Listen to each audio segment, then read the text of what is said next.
성경이 강조하는 그리스도교 신앙의 핵심이자 기본이 되는 말씀이 오늘 우리가 함께 묵상했던 예배로 부름 속에 담겨 있습니다. 그것은 신명기 6장 5절 말씀입니다.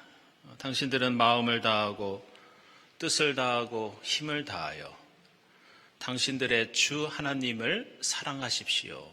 이것이 우리 신앙의 핵심이자 기본이라고 할 수 있습니다. 그러나 21세기를 살아가는 우리 그리스도인의 모습을 생각하면 마음을 다하고 뜻을 다하고 힘을 다하여 하나님을 우리가 진정으로 사랑하고 있는지 때로는 반성하지 않을 수 없습니다. 교회든지 개인이든지 하나님을 믿으면서 하나님보다 나를 먼저 생각할 때가 많이 있습니다. 손해보는 것을 싫어하고 헌신과 희생 대신에 자신의 안전과 이익을 취하는 신앙, 이런 안타까운 모습을 보일 때가 많이 있습니다. 그래서 지금 교회가 겪고 있는 여러 가지 어려움과 문제들을 신학계에서는 또 사회학계에서는 이야기하면서 그리스도인의 신앙이 마치 상품을 소비하는 것과 같다, 이런 지적을 자주 합니다. 우리는 그리스도인이 되고 예배에 참석하고 신앙생활을 하면서 자꾸 무엇인가 나에게 유익이 되는 것이 있고 얻어가야 하는 것이 있다고 생각합니다. 심지어 내가 교회에 헌금을 내고 오랫동안 시간과 노력을 들인 만큼 나에게도 무엇인가 보상이 있어야 한다고 생각할 때가 있습니다. 마치 슈퍼마켓에서 물건을 사는 것처럼, 음식점에서 음식을 시켜 먹는 것처럼 신앙생활에도 생산자가 있고 소비자가 있고 사용 가치와 교환 가치를 충족시켜야 한다는 그런 생각이 지금 한국 교회에 만연하다고 하겠습니다. 하지만 이러한 생각과 태도는 그리스도교 신앙과 교회에 대한 철저한 무지와 오해로부터 비롯된 것이라고 할 수 있습니다. 우리가 하나님을 믿는 이유는 하나님이기 때문에 믿는 겁니다. 믿지 않으면 죽을 수밖에 없고 멸망할 수밖에 없기 때문에, 예수 없이는 우리는 구원받을 수 없기 때문에, 다른 이유가 없이 그저 우리의 구원자이신 주님을 믿고 따르는 것, 어떤 대가나 어떤 즐거움이나 어떤 기쁨이 없더라도 오로지 십자가를 바라보며 주님을 따르는 것, 이것이 그리스도교 신앙의 핵심이자 기본이라고 하겠습니다. 오늘 우리가 읽은 창세기에는 믿음의 조상 아브라함에 관한 이야기 하나가 소개되고 있습니다. 오늘 말씀 보시면 하나님이 아브라함과 계약을 맺으시면서 아브라함이 하나님께 예배를 드립니다. 그리고 이 장면은 지금 우리가 드리고 있는 이 예배의 핵심은 무엇이고 우리의 신앙생활은 어떤 방향으로 나아가야 하는지 매우 중요한 점을 가르쳐주고 있습니다. 먼저 하나님께서는 아브라함의 가정을 통해 하나님의 구원 역사를 이어가시겠다고 그렇게 약속하십니다.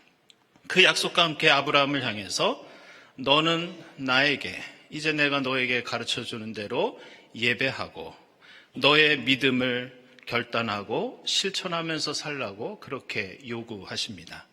그 내용은 암송아지를 비롯해서 암염소와 순양 한 마리, 그리고 산 비둘기와 집 비둘기 각각 한 마리를 하나님께 바치는 그런 제사였습니다. 그리고 아브라함은 비둘기를 제외한 다른 모든 제물의 몸통을 반으로 쪼개서 반으로 갈라서 그것을 양쪽으로 놓고 그 사이로 지나가는 그런 의식을 치르고 있습니다. 이 의식을 자세히 보면 지금 우리가 보기에는 조금 이상한 광경입니다. 왜 이런 행동을 하고 있는지 쉽게 이해할 수도 없습니다. 그런데 오늘 이 장면을 제대로 이해하려면 구약 성경에서 하나님께 인간이 제사를 드리고 예배를 드릴 때 하나님께 예배 드리는 사람과 하나님께 바치는 제물 사이에 어떤 관계가 형성되는지 그것을 우리는 알아야 합니다. 레위기를 보면 당시 하나님께 제사와 예배를 드릴 때 제물을 드리는 사람은 제물을 제단 위에 올려놓고 그 제물에 손으로 강하게 누르면서 안수 기도를 하는 그런 전통이 있었습니다. 그리고 그렇게 안수하는 이유는 바로 내 앞에 놓여있는 이 제물이 그것을 바치는 나 자신과 동일한 존재가 된다는 것을 상징적으로 드러내는 그런 의식이었습니다.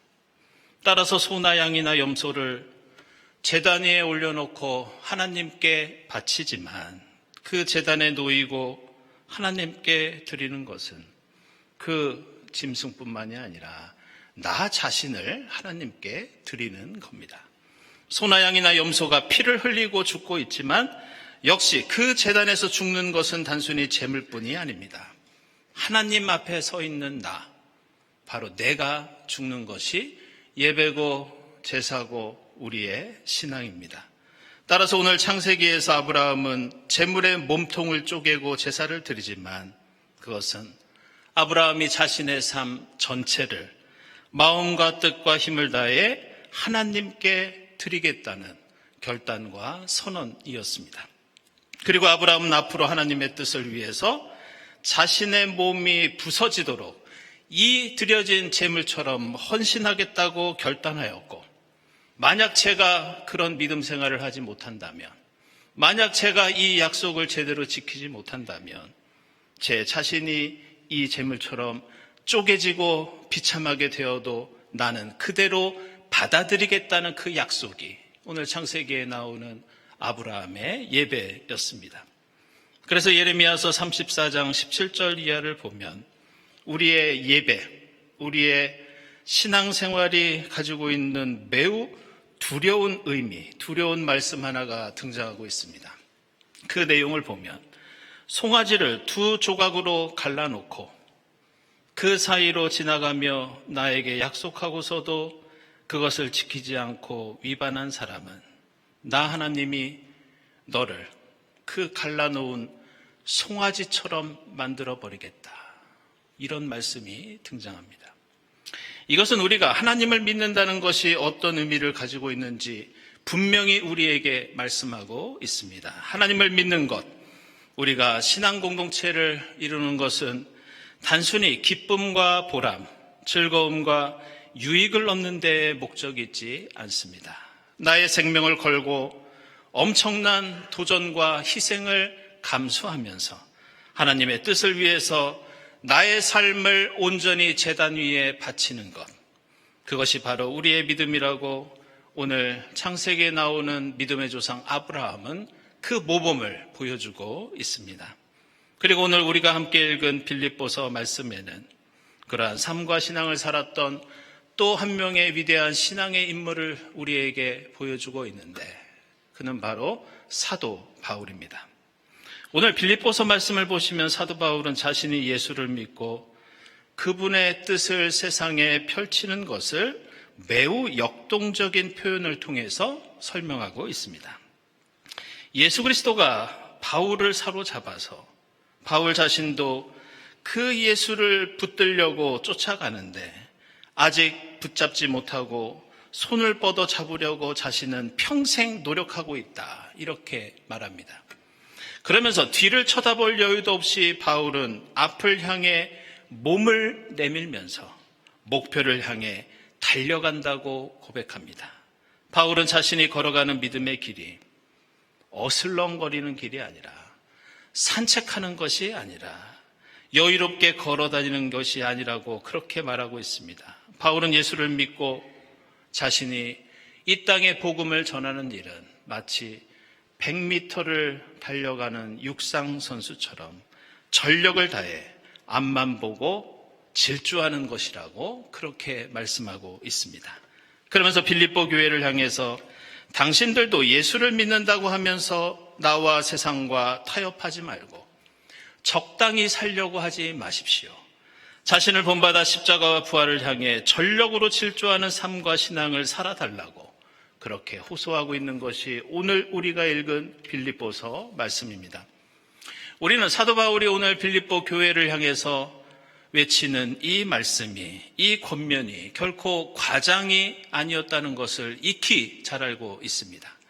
사도행전 16장을 보면 바울은 복음을 전하고 신앙을 전하다가 빌립보 그곳에서 심한 매질을 당하고 감옥에 갇히게 됩니다. 고린도후서 11장에서도 박해 때문에 39대를 때리는 매를 5번이나 맞았고 3번은 장대나 몽둥이로 맞았고 1번은 돌로 맞았고 3번은 배가 부서져서 일주일을 깊은 바닷속에서 지냈다고 그렇게 말합니다.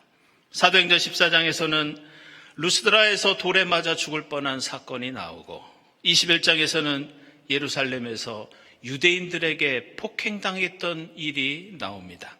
디모데후서 3장에서도 바울이 안디옥과 이고니온과 루스드라에서 당한 죽을 뻔한 심한 박해가 소개되고 있습니다. 그러다가 골로새서 1장 24절에서는 바울 자신이 내가 지금까지 당한 이 모든 고난, 지금까지 내가 전력을 다해 달려온 이 길은 내가 마지못해서 한 것이 아니라 예수 때문에 기뻐서 한 일이라고 고백하고 있습니다. 그러면서 이제 남은 고난을, 내에게 고난이 끝난 것이 아니라 나에게 남은 고난을 교회를 위해서 내 육신으로 지금도 채워가고 있다, 이렇게 말씀하고 있습니다. 따라서 우리는 사순절 둘째 주일을 보내면서 다시 한번 나는 왜 예수를 믿고 있는가? 나의 신앙은 진정 하나님의 뜻만을 위해서 하나님을 1순위로 삼고 하나님을 나의 삶의 중심에 두고 전력 질주하고 있는가? 다시 한번 생각해 봐야 합니다. 우리는 예수를 믿으면서 정말 십자가를 지고 있는가? 아니면 그 십자가를 내 삶의 장식품으로 꾸미고 있지는 않은가? 다시 한번 우리 자신을 생각해 봐야 합니다. 우리는 사순절을 보내면서 제가 지난 주일에도 말씀드렸듯이 평소보다 절제된 생활을 하기 위해 노력하는데, 이러한 금식과 절제는 교회 역사에서 4세기부터 시작된 매우 오래된 그런 전통을 가지고 있습니다. 특히 590년에 그레고리우스 1세 황제 때에는 사순절에는 피가 섞인 고기를 먹으면 안 된다는 그런 포고령이 내려졌고, 그때부터 이 육식을 섭취하는 것이 금지되기 시작되었습니다. 나중에는 사람들이 즐겨 먹던 이 계란이나 치즈 같은 음식도 금지되었고, 이 독일의 바이에른 지방에서는 막시밀리안 선제후가 사순절에 고기 먹은 사람을 잡아다가 감옥에 넣었다는 그런 기록도 남아 있습니다. 그러다 사람들이 너무 힘들어하니까 16세기에는 율리우스 3세 교황이 이 규례를 조금 완화합니다. 그래서 육류 섭취만 금지하고 우유나 생선 이런 것들은 먹어도 된다, 이렇게 명령을 내립니다.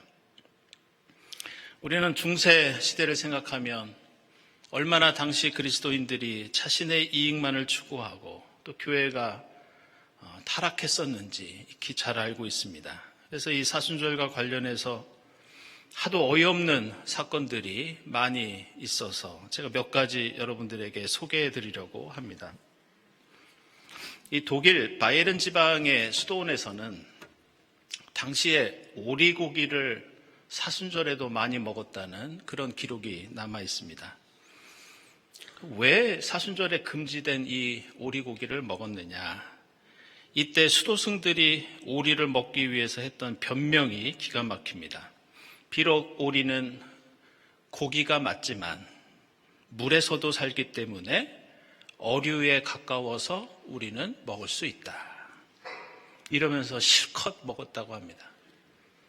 게다가 어느 베네딕토 수도원에서는 창세기 1장 20절을 예로 들면서 물고기와 어류와 새가 같은 날 창조되었기 때문에 닭이나 오리는 먹어도 된다고 주장하면서 역시 마음껏 먹었다고 합니다. 이게 끝이 아닙니다. 고기를 몰래 먹기 위해서 마울 타쉔이라는 만두 같은 음식에 고기와 야채를 함께 갈아 넣어서 눈속임으로 그 만두를, 고기를 먹었다고 합니다. 더 어이없는 것은 일부 수도승들은 아예 사슴이나 닭을 수도원에 있는 우물에 빠뜨려서 이제 이게 물에 빠졌으니까 이것은 물고기다, 이렇게 주장하면서 먹기도 하였습니다. 더 기가 막힌 내용도 있습니다. 어느 독일의 수도원에서는 새끼 돼지를 십자가에 매단 다음에 수도승이 나는 이제 너를 잉어로 명하노라, 이렇게 축성하고 먹었다는 교회사의 기록도 지금까지 남아 있습니다.